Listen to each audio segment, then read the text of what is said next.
اللهم صل على محمد وعلى آل محمد كما صليت على إبراهيم وعلى آل إبراهيم إنك حميد مجيد اللهم بارك على محمد وعلى آل محمد كما باركت على إبراهيم وعلى آل إبراهيم إنك حميد مجيد الحمد لله وحده الصلاة والسلام على من لا نبي بعده السلام عليكم ورحمة الله وبركاته প্রিয় দর্শক, কাছে দূরে দেশ ও বিদেশে যে যেখানে অবস্থান করছেন সকলকে জানাই আমি আমার আন্তরিক সালাম, শুভেচ্ছা, অনেক অনেক অভিনন্দন। প্রিয় দর্শক, আজকের ভিডিওতে যে বিষয়টা নিয়ে আলোচনা করব বিষয়টি হচ্ছে যে আমরা ঈদ উল ফিতরের নামাজ কিভাবে আদায় করব। প্রিয় দর্শক, ঈদ উল ফিতরের নামাজ হচ্ছে ওয়াজিব নামাজ। তো এই 2 রাকাত ওয়াজিব নামাজে অতিরিক্ত 6টা তাকবীর আছে। তো প্রিয় দর্শক, এই অতিরিক্ত 6টা তাকবীর আমরা কিভাবে দেব, এর নিয়ম কি, এর সঠিক পদ্ধতি কি, এবং এই নামাজের নিয়ত কি হবে এবং কি সূরা দিয়ে আমাদের এই নামাজটা আদায় করতে হবে। প্রিয় দর্শক, এ থেকে জেড অর্থাৎ সম্পূর্ণ নামাজের নিয়মটা আমি আজকে আপনাদের সঙ্গে শেয়ার করব ইনশাআল্লাহ। প্রিয় দর্শক, এবং নামাজের পর আমরা কি দোয়া করব, যে দোয়া করলে আল্লাহ সুবহানাহু ওয়া তাআলা আমাদের জীবনের সমস্ত গুনাহ খাতাকে তিনি ক্ষমা করে দেবেন, এবং পবিত্র রমজান মাসে যে গুনাহ আমাদের দ্বারা হয়ে গেছে, রোজা রাখা অবস্থায় যে গুনাহগুলো আমাদের দ্বারা হয়ে গেছে, সেই গুনাহগুলোকেও আল্লাহ সুবহানাহু ওয়া তাআলা ক্ষমা করে দেবেন, এমন নিষ্পাপ বানিয়ে দেবেন যেমন আমরা প্রথম দিন এই দুনিয়ার বুকে ভূমিষ্ঠ হয়েছিলাম, জন্ম নিয়েছিলাম, ঠিক তদ্রূপ আল্লাহ সুবহানাহু ওয়া তাআলা আমাদেরকে নিষ্পাপ করে দেবেন। তো প্রিয় দর্শক, সেই দোয়াটাও আমি আজকে আপনাদের সঙ্গে শেয়ার করব ইনশাআল্লাহ। তো প্রিয় দর্শক, চলুন আজকে আমরা ঈদ উল ফিতরের 2 রাকাত নামাজ কিভাবে আদায় করব সেটা আজকে আমরা জেনে নেই। প্রিয় দর্শক, মনোযোগ দিয়ে ভিডিওটাকে দেখতে থাকুন। আশা করছি এই ভিডিওটাকে যদি আপনারা মনোযোগ দিয়ে দেখেন, ইনশাআল্লাহ ঈদের নামাজ কিভাবে পড়বেন এই বিষয়ে আর অন্য কাউকে জিজ্ঞাসা করতে হবে না। তো প্রিয় দর্শক, চলুন ঈদ উল ফিতরের নামাজ আমরা কিভাবে পড়ব সে বিষয়টা আজকে আমরা জেনে নেই। প্রিয় দর্শক, ঈদ উল ফিতরের নামাজ কিভাবে আমরা পড়ব এটা জানার পূর্বে আমাদেরকে জানতে হবে যে ঈদের সূচনা কিভাবে হয়েছিল। প্রিয় দর্শক, আবু দাউদ শরীফের একটি হাদিস বর্ণিত হয়েছে, যেখানে বর্ণনা করছেন হযরত আনাস রাদিয়াল্লাহু তাআলা আনহু, যিনি ছিলেন আল্লাহর নবী সাল্লাল্লাহু আলাইহি সাল্লামের 10 বছরের খাদেম এবং তিনি জলিলুল কদর একজন সাহাবী।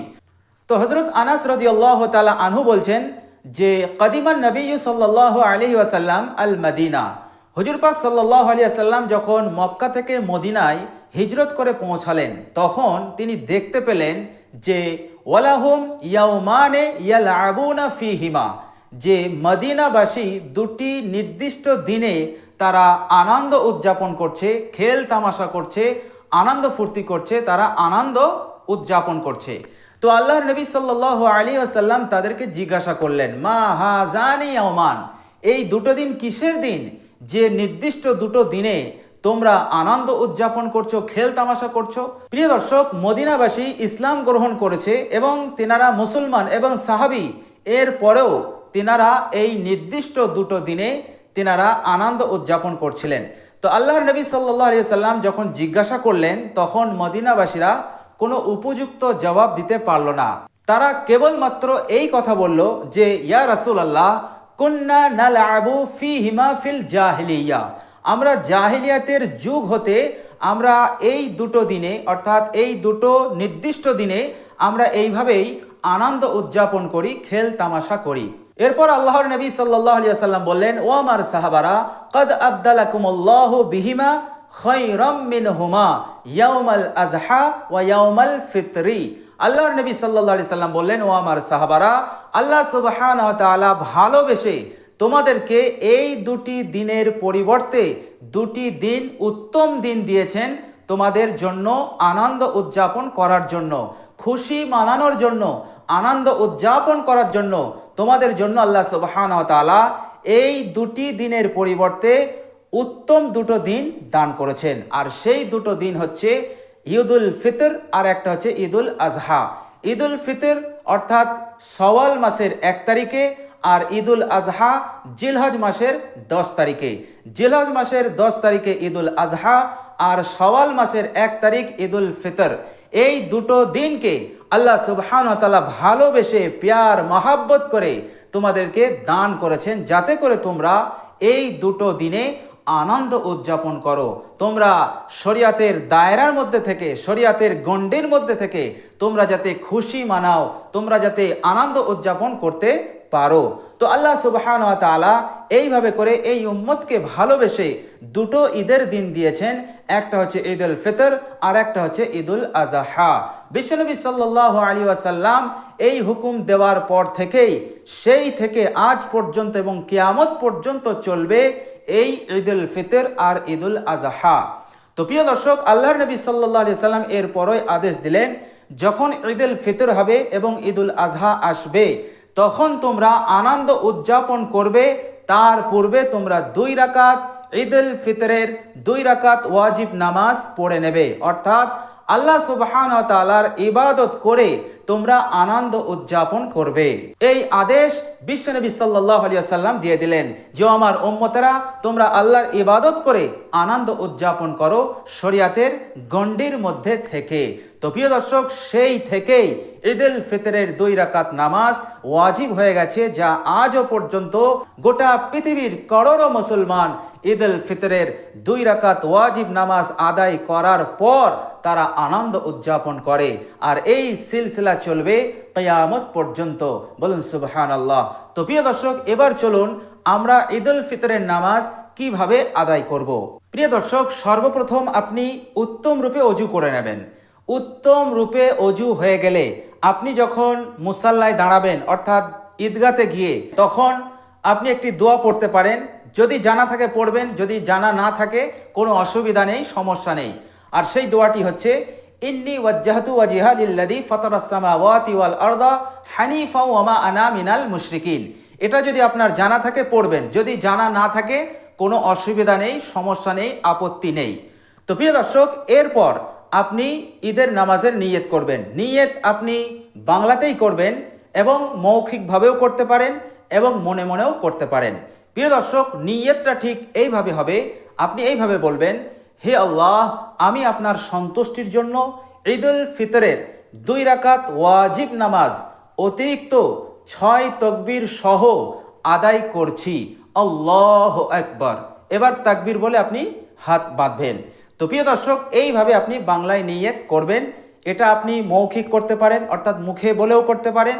আবার এই কথাটাই মনে মনে আপনি বলে নিয়ত করে নিতে পারেন, কোনো অসুবিধা নেই। যাই হোক, আপনার নিয়ত করলেই হলো। তো প্রিয় দর্শক, আপনার নিয়ত হয়ে গেলে আপনি আল্লাহু আকবার বলে কান পর্যন্ত বা কান বরাবর হাত তুলবেন এইভাবে। আর এই দুটো যে হাত, এই হাতের আঙুলগুলো কেবলার দিকে থাকবে, মানে এই রকম পিছন দিকে করবেন না, একটু পশ্চিম দিকে থাকবে, কেবলার দিকে থাকবে। ঠিক এইভাবে আমার দিকে লক্ষ্য করুন, ঠিক এইভাবে দেখুন, এই দেখুন, আল্লাহু আকবার। ঠিক আছে, ঠিক এইভাবে আল্লাহু আকবার দিয়ে আল্লাহু আকবার বলে আপনি হাত বাঁধবেন। হাতটা কিভাবে বাঁধবেন? কড়ি আঙুল আর এই বুড়ো আঙুল এই জায়গাটাতে বাঁধবেন, এই কবজির এখানে, আর 3টে আঙুল এখানে থাকবে, দিয়ে নাভি বরাবর আপনি হাতটা বাঁধবেন। বাঁধার পর এবার আপনি সানা পড়বেন, সুবহানাকাল্লাহুম্মা ওয়া বিহামদিকা ওয়া তাবারাকা ইসমুকা ওয়া তাআলা জাদ্দুকা ওয়া লা ইলাহা গায়রুক। এইভাবে করে আপনি সানা পড়বেন। সানা পড়ার পর আপনি এবার হাত ছেড়ে দিয়ে আবার একবার তাকবীর বলবেন, আল্লাহু আকবার। এই আল্লাহু আকবার তাকবীর বলে হাত বাঁধবেন না, হাত ছেড়ে দেবেন। আবার দ্বিতীয় তাকবীর বলবেন, আল্লাহু আকবার, হাত ছেড়ে দেবেন। এবার তৃতীয় তাকবীর বলবেন, আল্লাহু আকবার। তৃতীয় তাকবীর যখন বলবেন তখন হাতটা বেঁধে নেবেন, এইভাবে বেঁধে নেবেন, ঠিক যেভাবে আমি আপনাদেরকে বললাম। কড়ি আঙুল বুড়ো আঙুল কবজিতে ধরবেন আর 3টে আঙুল ওপরে থাকবে। এইভাবে আপনি নাভি বরাবর কিংবা নাভির নিচে বেঁধে নেবেন। তৃতীয় তাকবীর, তাহলে টোটাল হলো 4টে তাকবীর। প্রথম তাকবীরটা হচ্ছে তাহরিমার তাকবীর, আর লাস্টে যে 3টে তাকবীর হলো, এই 3টে তাকবীর হচ্ছে অতিরিক্ত তাকবীর। তো টোটাল 4টে তাকবীর হলো। এবার আপনি আলহামদু শরীফ পড়বেন। আলহামদু শরীফ পড়ার পর যে কোনো একটি সূরা পড়বেন। যখন শেষ হয়ে যাবে তখন আল্লাহু আকবার বলে রুকুতে যাবে। রুকুতে গিয়ে রুকুর তাসবিহ পড়বে, ফের সামি আল্লাহু লিমান হামিদা বলে উঠবেন। ওঠার পর রব্বানা লাকাল হামদ হামদান কাসীরান তাইয়্যিবান মুবারাকান ফিহ। প্রিয় দর্শক, এরপর আল্লাহু আকবার বলে সিজদাতে যাবেন। সিজদাতে গিয়ে আপনি সুবহান রাব্বিয়াল আ'লা 3 বার পড়বেন। 3 বার পড়ার পর আল্লাহু আকবার বলে সিজদা থেকে মাথা তুলবেন, শান্তভাবে বসবেন। বসার পর একটি দোয়া পড়বেন, আল্লাহুম্মা গফিরলি ওয়ারহামনি ওয়াহদিনি ওয়ারযুকনি ওয়াআফিনি। এত বড় দোয়া যদি জানা না থাকে তাহলে আপনি পড়বেন আল্লাহুম্মা গফিরলি, এটা আপনি পড়তে পারেন। এরপর আল্লাহু আকবার বলে দ্বিতীয় সিজদা করবেন। দ্বিতীয় সিজদাতে গিয়ে সিজদার তাসবিহ পড়বেন, সুবহান রাব্বিয়াল আ'লা সুবহান রাব্বিয়াল আ'লা সুবহান রাব্বিয়াল আ'লা। 3 বার পড়ার পর আল্লাহু আকবার তাকবীর বলে দ্বিতীয় রাকাতের জন্য দাঁড়াবেন। দ্বিতীয় রাকাতে যখন আপনি দাঁড়িয়ে যাবেন, তারপর আপনি কি করবেন, বিসমিল্লাহ পড়ে সূরা ফাতিহা পড়বেন। সূরা ফাতিহা পড়ার পর যে কোনো একটা সূরা পড়বেন এবং সেই সূরাটা পড়া হয়ে গেলেই আপনি কিন্তু রুকুতে যাবেন না। রুকুতে যাওয়ার আগে আপনাকে অতিরিক্ত 3টে তাকবীর বলতে হবে, আর প্রত্যেক তাকবীরের সঙ্গে আপনাকে হাত কান পর্যন্ত তুলে ছেড়ে দিতে হবে, এরকম আল্লাহু আকবার আল্লাহু আকবার আল্লাহু আকবার। 3 বার হয়ে গেল। এবার আপনি চতুর্থ তাকবীর বলে রুকুতে যাবেন। এবার যথা নিয়মে আপনি নামাজ শেষ করবেন, অর্থাৎ রুকুতে গেলেন, রুকু থেকে উঠলেন, উঠার পর আবার সেজদাতে গেলেন, দুটো সেজদা করলেন, দুটো সেজদা করার পর এবার আপনি বসলেন। বসার পর আপনি এবার আত্তাহিয়াতু পড়লেন, দরুদ শরীফ পড়লেন, দোয়া মাসুরা পড়লেন। দোয়া মাসুরা পড়ার পর আপনি দুই দিকে সালাম ফেরালেন, ডান দিকে আর বাম দিকে। প্রিয় দর্শক, একটা কথা আপনাদেরকে বলে দেই, যখন আপনি ইমামের পিছনে নামাজ পড়বেন তাহলে এই যে অতিরিক্ত 6টা তাকবীর, এই অতিরিক্ত 6টা তাকবীর কিন্তু আপনি বলবেন। ইমাম উচ্চ স্বরে বলবে আর আপনি মুক্তাদি হয়ে নিম্ন স্বরে বলবেন। এই তাকবীরগুলো বলা হচ্ছে ওয়াজিব, আপনাদেরকে বলতে হবে, চুপ করে থাকবেন না। বাকি সূরা কিরাত ইমাম পড়বে, আর বাকি যে দোয়াগুলো আছে, রুকুর দোয়া, সেজদার দোয়া, আত্তাহিয়াতু, তারপরে আপনার দরুদ শরীফ, মাসুরা, এগুলো আপনি মুক্তাদি হয়েও পড়বেন। তো এইভাবে করে আপনি ঈদের নামাজ সুন্দরভাবে সমাপ্ত করবেন। প্রিয় দর্শক, ঈদের নামাজ যখনই হয়ে যাবে তখন একবার তাকবীর পড়বেন। তাকবীরটা কি? আল্লাহু আকবার আল্লাহু আকবার লা ইলাহা ইল্লাল্লাহু আল্লাহু আকবার ওয়ালিল্লাহিল হামদ। যদি মুখস্থ থাকে পড়বেন, যদি আপনার মুখস্থ না থাকে তাহলে কি করে পড়বেন? তো কোনো সমস্যা নেই, কোনো অসুবিধা নেই। যদি জানা থাকে আপনি পড়তে পারেন, উচ্চ স্বরে পড়বেন। আল্লাহু আকবার লা ইলাহা ইল্লাল্লাহু আল্লাহু আকবার ওয়ালিল্লাহিল হামদ। এই তাকবীরটা পড়বেন। এরপর আপনারা দোয়া করবেন। প্রিয় দর্শক, ইমাম সাহেব দোয়া করবে, আপনারা মুক্তাদি হয়ে আমিন আমিন বলবেন। প্রিয় দর্শক, ইমাম যে দোয়া করছে করুক, আপনি মুক্তাদি হয়েও আপনি নিজের মতন করে দোয়া করতে পারেন। তো প্রিয় দর্শক, আপনি যখন দুহাত তুলে আল্লাহ সুবহানাহু ওয়া তাআলার কাছে দোয়া করবেন ঈদের 2 রাকাত ওয়াজিব নামাজ পড়ার পর, তো প্রিয় দর্শক, বিশেষ করে আপনি যে দোয়াটি করবেন সেই দোয়াটি হচ্ছে ইস্তেগফার। আপনি আল্লাহ সুবহানাহু ওয়া তাআলার কাছে ক্ষমা প্রার্থনা করবেন, ইস্তেগফার পড়বেন। কি ইস্তেগফার পড়বেন? আপনি এই ইস্তেগফারটা পড়বেন, আস্তাগফিরুল্লাহাল্লাযী লা ইলাহা ইল্লা হুয়াল হাইয়ুল কাইয়্যুম ওয়া আতুবু ইলাইহি। ঠিক এইভাবে দুহাত আপনি তুললেন, চেহারা আপনার হাতের দিকে থাকলো, আর আপনি ইস্তেগফার পড়তে থাকবেন আর আল্লাহকে বলবেন, আস্তাগফিরুল্লাহাল্লাযী লা ইলাহা ইল্লা হুয়াল হাইয়ুল কাইয়্যুম ওয়া আতুবু ইলাইহি আস্তাগফিরুল্লাহাল্লাযী লা ইলাহা ইল্লা হুয়াল হাইয়ুল কাইয়্যুম ওয়া আতুবু ইলাইহি। এই ইস্তেগফারটা আপনি বারবার পড়তে থাকবেন। প্রিয় দর্শক, আর যদি পারেন, যদি সময় পান, তাহলে একবার দরুদ শরীফ পড়ে নেবেন। আল্লাহুম্মা সাল্লি আলা মুহাম্মাদিন নাবিয়্যিল উম্মিয়্যি ওয়া আলা আলিহি ওয়া সাল্লিম তাসলিমা। এই দরুদ শরীফটা পড়ে নেবেন।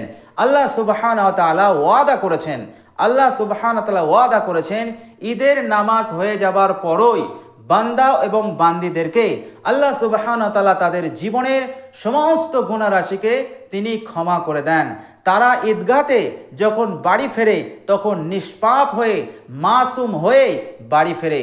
এবং আল্লাহ সুবহানাহু ওয়া তাআলা বলেন, হে আমার বান্দা ও বান্দিরা, তোমাদের সকল চাহিদাকে আমি পুরো করে দেব।